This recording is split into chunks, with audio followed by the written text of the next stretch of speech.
Bonjour à tous, ici c'est Cosenza d'Arissa Karadiel Ishaira et aujourd'hui je vous présente un nouveau tarot qui est le tarot de la fortune de Mrs. Scrum. Voici sa carte de visite. Donc elle vend les bijoux, des orgonites, des tarots, des toiles, etc. Vous pouvez la retrouver ici sur Facebook et Instagram ou sur Twitter. Je vous mettrai tout en bas. En plus, il y avait un petit sketch super sympa. Donc voilà. Après, sachez que ce tarot, il est en édition limitée. Au jour où je tourne cette vidéo, il en reste 4. La créatrice a décidé de ne pas en réimprimer. Donc pour chaque achat d'un tarot, vous pouvez soit choisir des cartes postales de certaines arcanes. Je pense qu'il y a l'étoile, le soleil, la lune, le monde, il me semble. Ou bien le faire aléatoirement. Et moi, j'ai fait aléatoirement. Et du coup, j'ai eu la lune. Donc voilà, je vous la mets ici. Et on reçoit aussi un magnifique livret. Voilà, vraiment très très beau.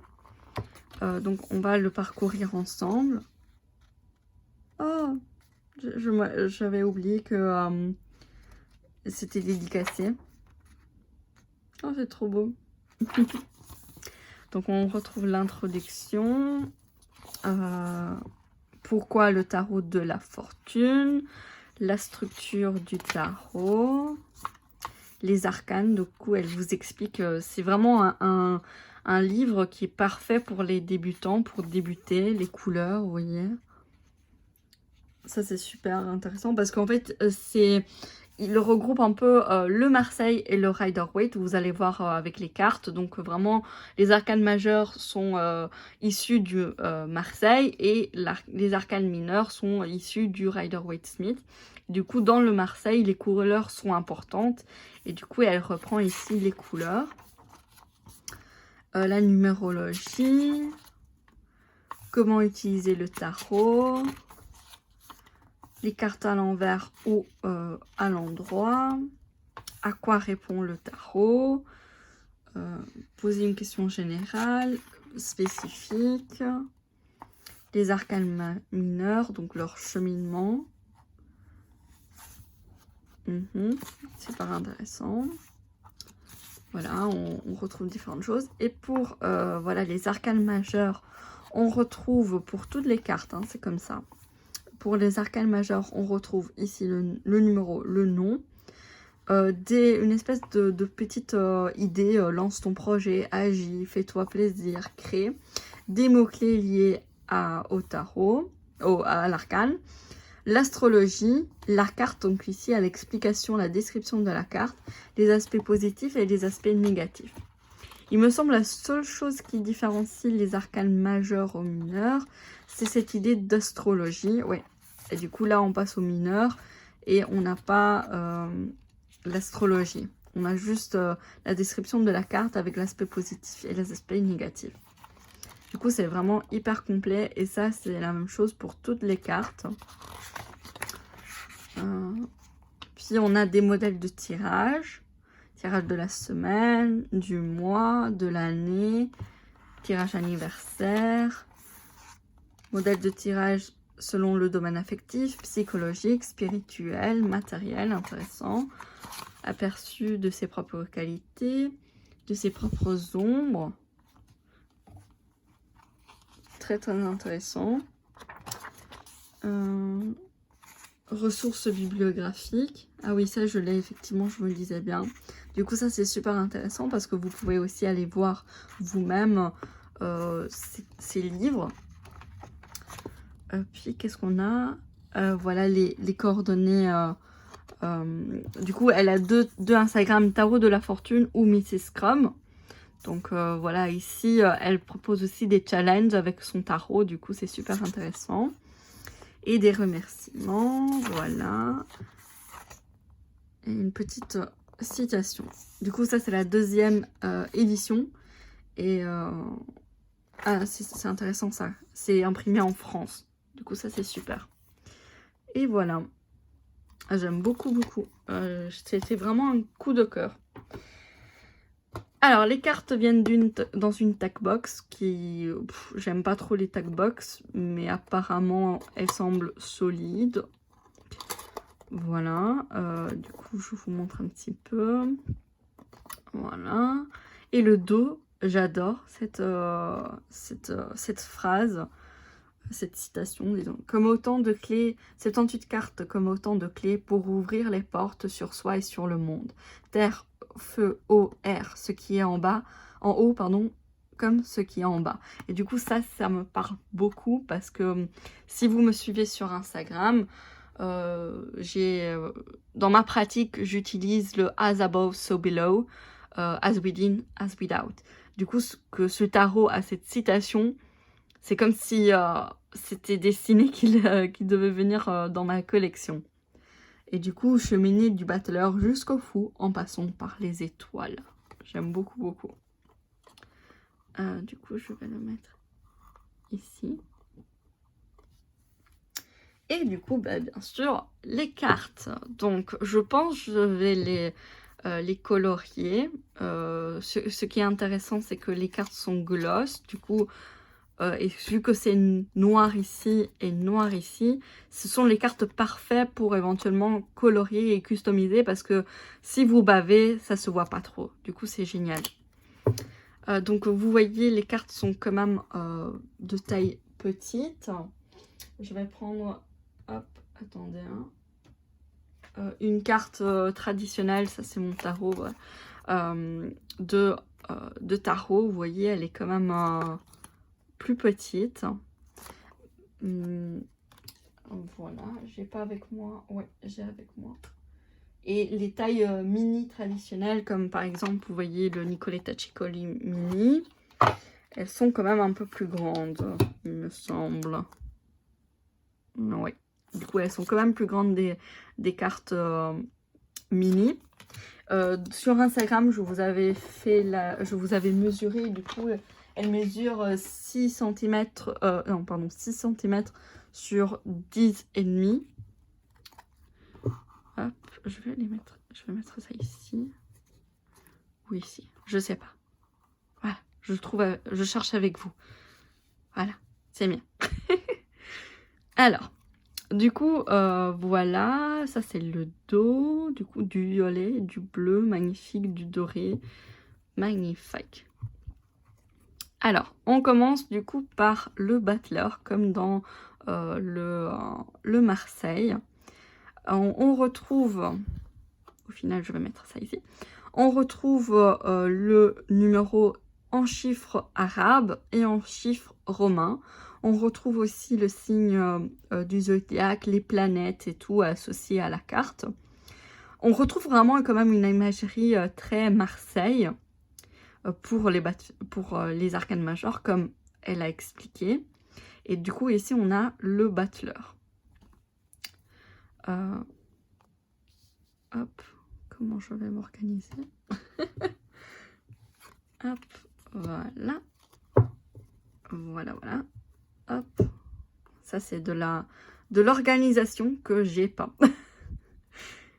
Du coup, ici, c'est la prêtresse. Ah, c'est pas la grande prêtresse, c'est la prêtresse. Du coup, on a le signe de la lune. J'aime beaucoup avec la chouette. Ici, on a des pierres. Très, très beau. J'aime beaucoup, beaucoup. L'impératrice. L'empereur.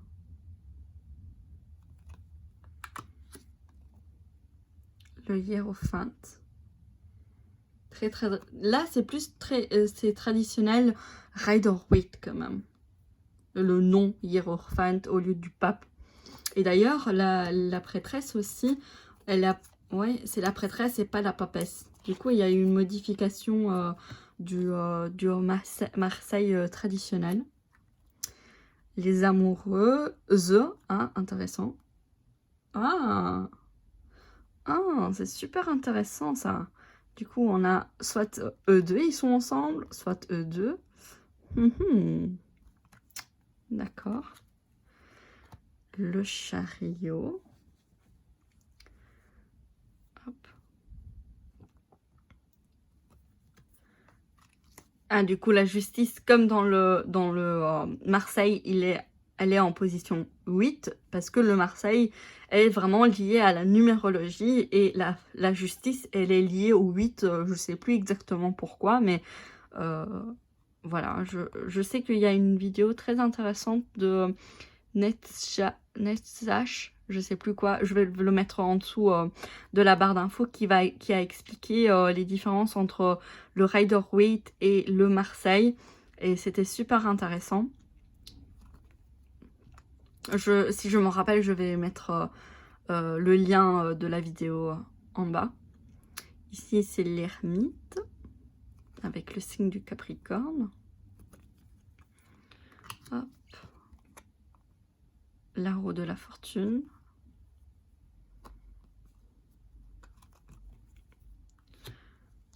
Du coup, la force en 11.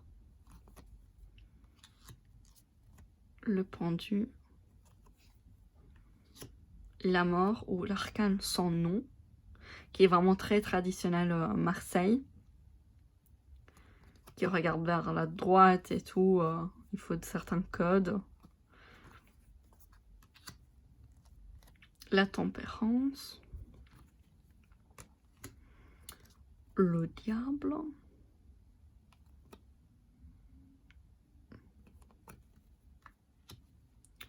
La tour. Ouais, très beau. L'étoile. Du coup, on a la lune. Le soleil. Oh, c'est mignon. Le jugement. Le monde.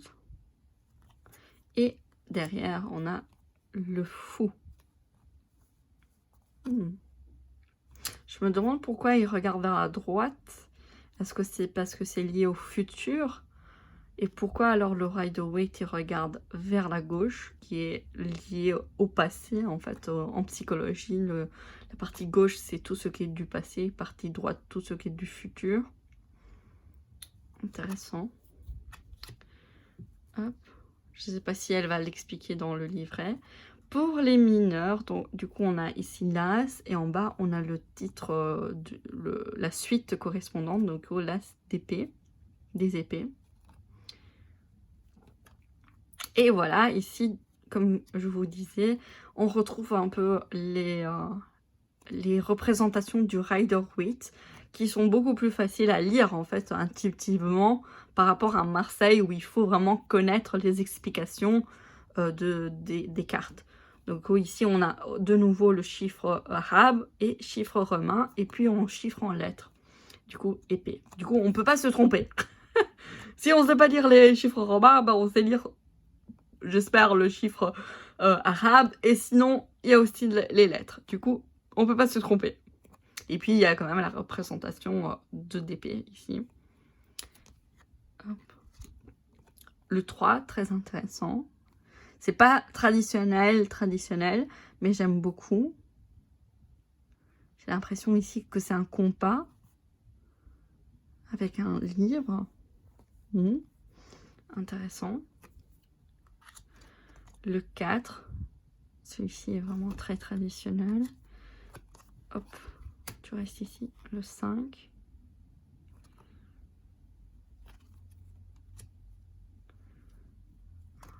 Le 6. Le 7. Le 8. Le 9. Le 10. Le page. Ah, intéressant ici. Cavalier, cavalière.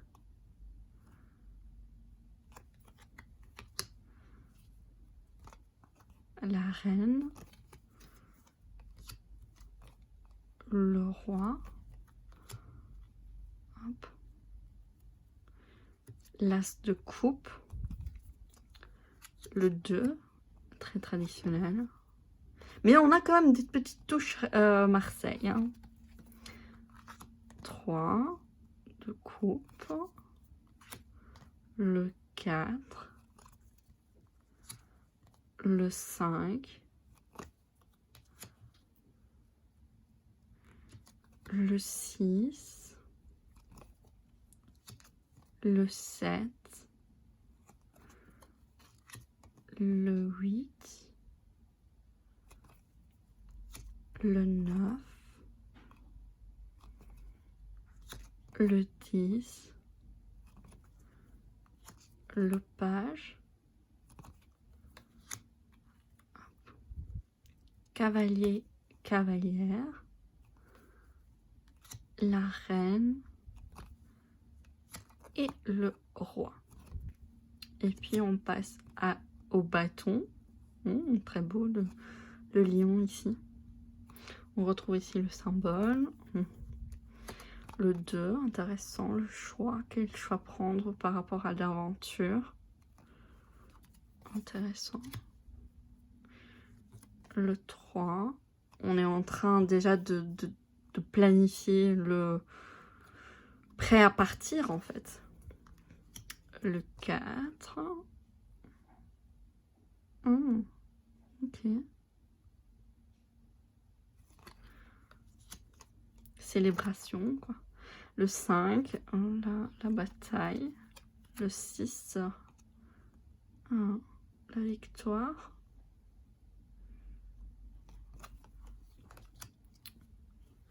Hop. Le 7. Le 8. Le 9. Le 10. J'aime bien les couleurs qu'elle a vraiment Marseille, mais qui est moderne en fait. Moderne, genre plus facile à lire. Page. Cavalier, cavalière. Ah oui, là, elle a plus l'impression d'être une cavalière. Waouh! La reine de bâton. Waouh! Magnifique.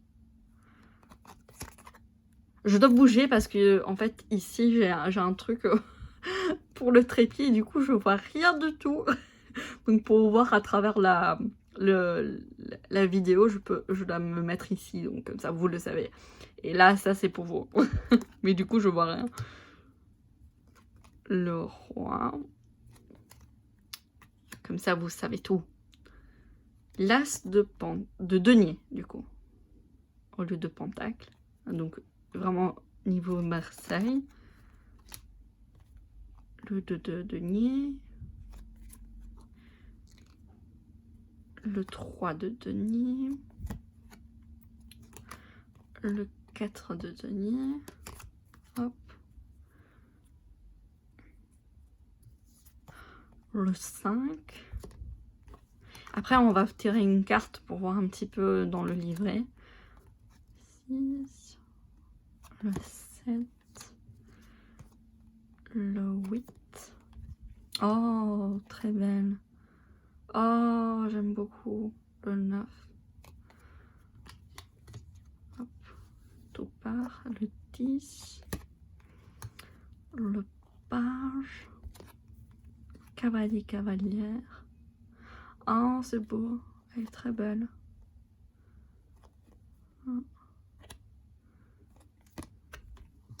La reine.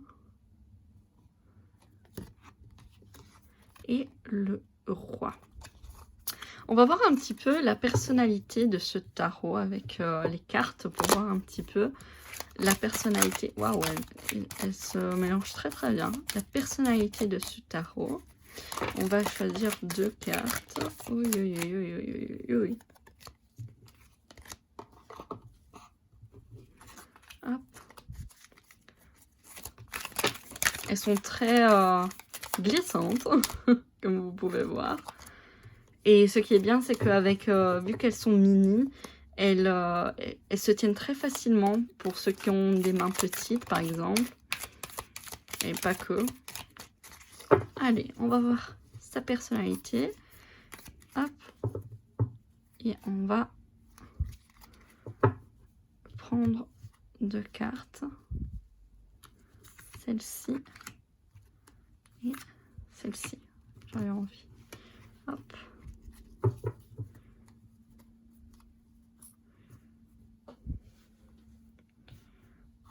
Hop. Allez, on va voir.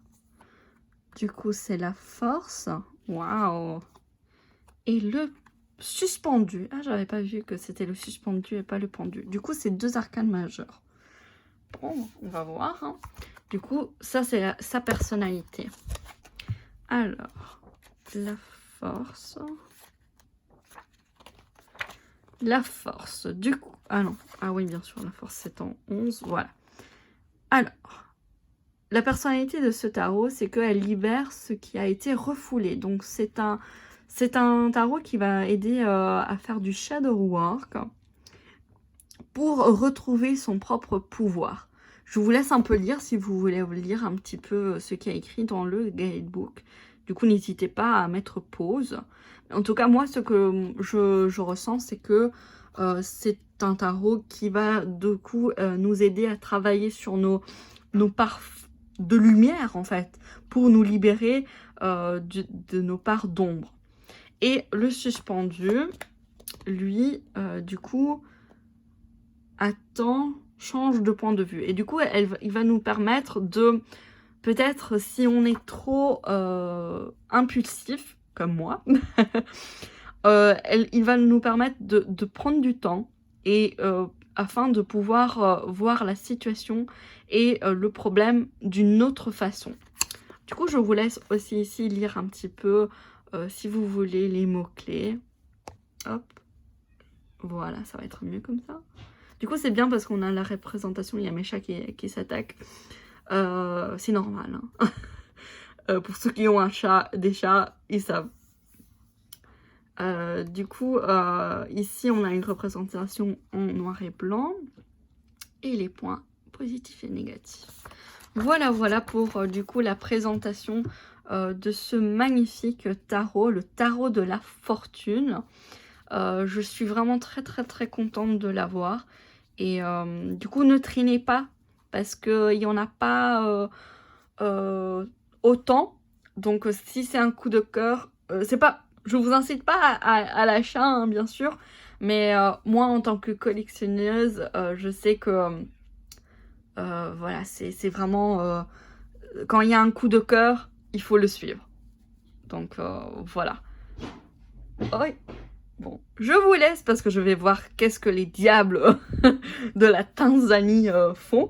Et je vous dis du coup à bientôt pour d'autres vidéos. Bisous!